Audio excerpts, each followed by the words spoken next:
Movie की शुरुआत होती है एक आवाज से जो सुनाती है हमें उन ट्रोल्स की कहानी जो कभी हजारों साल पहले इंसानों के साथ ही इसी दुनिया में रहा करते थे। साइज में ये बहुत बड़े बड़े दिखने वाले ट्रोल्स मॉन्स्टर नहीं थे, बल्कि मासूम सी क्रिएचर थे जिनकी बॉडी पत्थरों से बनी थी और दिल उनका मिट्टी से बना था।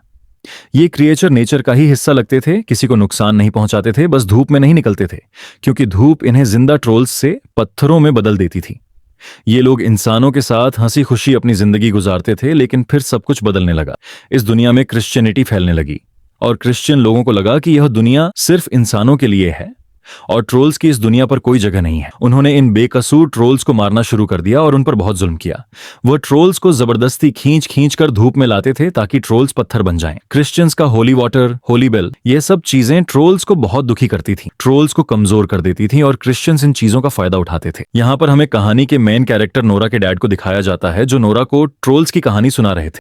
वे हमेशा नोरा से कहा करते थे कि मैं इस चीज को लेकर बहुत दुखी रहा हूं कि इंसानों ने बेचारे ट्रोल्स की मदद नहीं की। इस टाइम पर नोरा अपने डैड से प्रॉमिस करती है कि अगर अभी भी इस दुनिया में अच्छे ट्रोल्स हुए तो वह हमेशा उनकी मदद करेगी। अब सीन कट होकर हमें बड़ी हुई नोरा को दिखाया जाता है। पता चलता है कि उसके डैड मर चुके हैं और उनके गम में वह सबसे अलग एक जंगल में रहती है और ट्रोल्स पर अभी भी रिसर्च कर रही है। एक दिन अचानक उसके घर में एक आदमी घुस आता है। नोरा डरती नहीं और पीछे से उसके ऊपर हमला कर देती है और पता चलता है कि यह निक था, प्रेसिडेंट का पर्सनल सेक्रेटरी, जिसने पहले भी ट्रोल्स से लड़ने में नोरा की काफी मदद की थी। वह अब भी गवर्नमेंट के लिए ही काम कर रहा है, लेकिन साथ साथ ट्रोल्स को बचाने के लिए कुछ नए तरीके भी ढूंढ रहा है, क्योंकि उसे भी नोरा के डैड के जरिए पता चला था कि ट्रोल्स मॉन्स्टर नहीं है। इस टाइम निक नोरा को एक बहुत बड़ा राज बताने आया था और इसके लिए वह यहां से उसे एक खुफिया लैब में ले जाता है। लैब में उनसे मिलते हैं एक प्रोफेसर लैरी। ये प्रोफेसर लैरी भी नोरा की तरह ट्रोल्स पर ही रिसर्च कर रहे थे और यहां पर नोरा को वह मिलता है जो उसने कभी सोचा भी नहीं था। वह ट्रोल जो हजारों साल पहले पहाड़ों में से निकला करते थे, वही ट्रोल इस टाइम प्रोफेसर लैरी की लैब के अंदर था।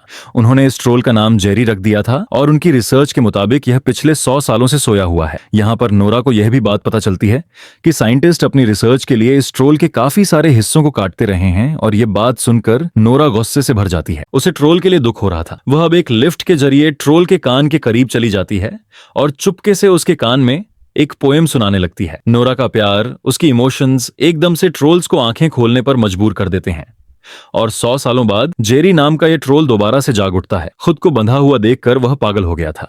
गुस्से में वह सारी लैब को तोड़ने लगा, यहां तक कि उसने नोरा की लिफ्ट को भी दूर फेंक दिया, लेकिन लिफ्ट की बेल्ट की वजह से नोरा की जान बच गई। अगले सीन में हमें दिखाया जाता है कि अब यह ट्रोल अपने आप को आजाद करके यह लैब तोड़कर बाहर निकल चुका है और जाते ही उसने हर जगह तबाही फैलाना शुरू कर दी है। वह कुछ नहीं देख रहा कि उसके पांव के नीचे कोई कार आ रही है, कोई इंसान आ रहा है या किसी का घर आ रहा है। वह हर चीज को कुचलते हुए आगे बढ़ रहा था और एक जगह हमें एक क्लब दिखाया जाता है जहां पर सारे बच्चे पार्टी कर रहे होते हैं। वहीं पर ट्रोल उस घर की छत को तोड़कर वहां से उन बच्चों को निकाल निकाल कर खाने लग जाता है।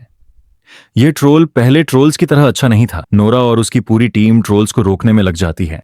नोरा की पूरी टीम की मीटिंग प्रेसिडेंट के साथ होती है। प्रेसिडेंट चाहते थे कि इस ट्रोल को मार दिया जाए, लेकिन नोरा और निक यह नहीं चाहते थे कि ट्रोल मर जाए।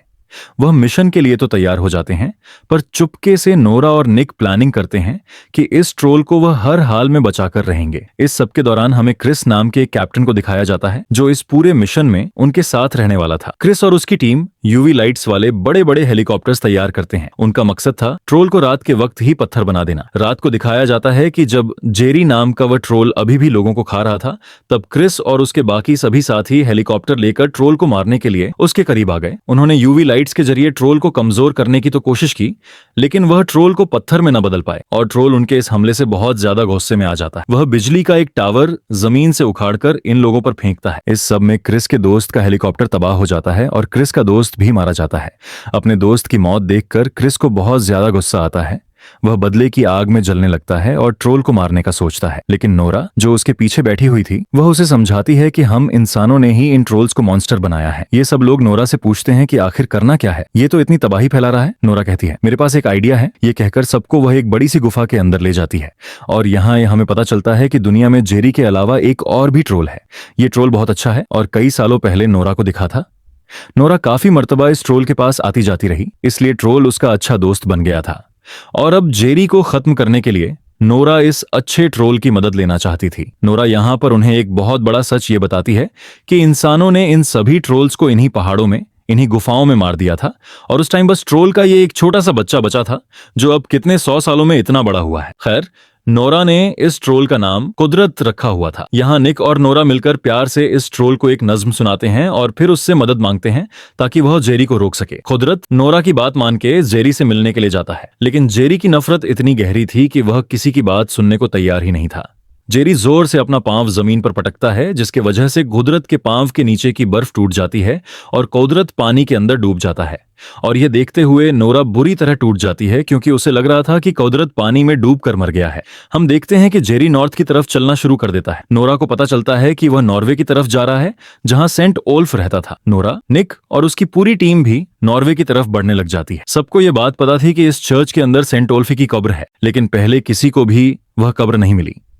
पर यहां नोरा और निक अपनी जहानत का इस्तेमाल करते हुए ओल्फ की पेंटिंग के अंदर 3 ऐसे निशान देख लेते हैं, जो निशान असल में उस दरवाजे को खोलने की चाबियां थीं। इन्हीं निशानों में वह 3 डंडे डालकर इस दीवार को पूरी तरह से घुमा देते हैं, जिसके खुलते ही उन्हें आखिरकार सेंट ओल्फ की लाश मिल जाती है। यहां पर उन्हें ओल्फ के कपड़ों से अधूरा लेटर मिलता है। इसके साथ का आधा लेटर उस लैब में था जहां पर साइंटिस्ट्स ने जेरी को रखा हुआ था। ये लोग दोनों की पिक्चर लेते हैं और उसे मिला देते हैं, जिसके बाद उन्हें एक बहुत बड़ी सच्चाई पता चलती है कि हमेशा से मशहूर था कि सेंट ओल्फ ने ट्रोल्स को मरवाया है, लेकिन ऐसा नहीं था। उसने तो ट्रोल्स को मारने का हुक्म ही नहीं दिया था। वह सिर्फ उन्हें दुनिया की दूसरी तरफ शिफ्ट करना चाहता था ताकि इंसान ट्रोल्स से और ट्रोल्स इंसानों से डिस्टर्ब ना हो। लेकिन चर्च ने उसका हुक्म नहीं माना और चर्च की कहे के मुताबिक सभी ट्रोल्स को मार दिया गया। और फिर चर्च ने इल्जाम लगाया कि यह सारा किया धरा ओल्फ का है और यह सब कुछ छुपाने के लिए उन्होंने आखिर ओल्फ को ही मरवा डाला और उसकी ग्रेव भी इतनी छुपाकर बनाई। नोरा को भी समझ आ गई कि जेरी अपने सभी साथी ट्रोल्स का बदला लेने के लिए नॉर्वे की तरफ बढ़ रहा है। इस ट्रोल को रोकने के लिए नोरा के डैड की रिसर्च से उन्हें पता चलता है कि ट्रोल को सिर्फ होली वाटर से ही कमजोर किया जा सकता है। और खुशकिस्मती से उसी चर्च के नीचे होली वाटर की एक बहुत बड़ी झील थी। नोरा और उसकी टीम लोगों और मिलिट्री की मदद से होली वाटर से बनने वाले बहुत से हथियार तैयार करते हैं। और जैसे ही जेरी रात को शहर में आता है, ये लोग पहले चर्च की घंटी बजाकर उसे कमजोर कर देते हैं और उसके बाद बहुत सारे होली वाटर वाले हथियार उसके ऊपर फेंकते हैं। लेकिन इससे उस ट्रोल का कुछ भी नहीं बिगड़ता, बल्कि उसे और भी ज्यादा गुस्सा आ जाता है और वह आसपास और भी ज्यादा तबाही फैलाना शुरू कर देता है। इससे पहले कि यहाँ सिचुएशन हाथ से निकल जाती, अचानक पानी में डूबा हुआ कुदरत वापस आ जाता है, जिसे देखकर नोरा सबसे ज्यादा खुश होती है। कुदरत जेरी को रोकना चाहता था, इसलिए दोनों ट्रोल के दरमियान शहर के बीचों बीच लड़ाई शुरू हो जाती है। नोरा की साथ ही बताती है कि ट्रोल को पूरी तरह मारने के लिए उसके जिस्म में नहीं, बल्कि उसके दिल तक होली वाटर पहुंचाना होगा। और यह काम करना इतना भी आसान नहीं था और इस काम को करने के लिए बस उनके पास अब एक ही वाटर बम बचा था। ट्रोल हर टाइम हिल रहा था, ठीक उसके मुंह के अंदर निशाना लगाना तो पॉसिबल ही नहीं था। इस टाइम निक अपनी कुर्बानी देने का फैसला करता है। वह फैसला करता है कि वह इस होली वाटर के बम को ट्रोल के मुंह के अंदर लेकर जंप कर देगा। सभी उसके फैसले से खुश नहीं थे, लेकिन सभी इंसानों को बचाने का बस एक यही रास्ता बचा था। निक और क्रिस वाटर बम लेकर हेलीकॉप्टर से जेरी के मुंह के करीब पहुंचते हैं। वह वाटर बम को जेरी के मुंह में डालने की कोशिश करते हैं। पहली कोशिश उनकी नाकाम हो जाती है, जिसके बाद निक अपनी वाइफ को कॉल करता है उसे लास्ट गुड बाय कहने के लिए और उसे यह भी कहता है कि मेरे बेबी को बताना कि डैड उससे बहुत प्यार करते थे। ये कहते ही वह वाटर बम लिए हेलीकॉप्टर से सीधा जेरी के मुंह के अंदर जंप कर देता है। बम फटता है, जेरी के दिल की तरफ रोशनी दिखाई देती है और जेरी का जिस्म अंदर से खत्म होने लगता है। और इस दौरान कुदरत अपना हाथ पीछे से जेरी के जिस्म के अंदर डालते हुए उसका दिल निकाल कर फेंक देता है। इस तरह जेरी मर जाता है और फाइनली इन लोगों की जीत होती है। लेकिन इस सब के बावजूद भी नोरा और उसकी पूरी टीम निक की मौत के लिए बहुत ज्यादा दुखी थे। मूवी के पोस्ट क्रेडिट सीन में हमें कुछ महीनों बाद का सीन दिखाया जाता है। हम देखते हैं कि निक की वाइफ के पास निक का बेटा पैदा हुआ था और इसी सीन के साथ ये मूवी यहाँ पर खत्म हो जाती है। दोस्तों, आपको मूवी कैसी लगी कमेंट में जरूर बताइएगा और ऐसी मजेदार वीडियो के लिए चैनल को लाजमी सब्सक्राइब कीजिएगा।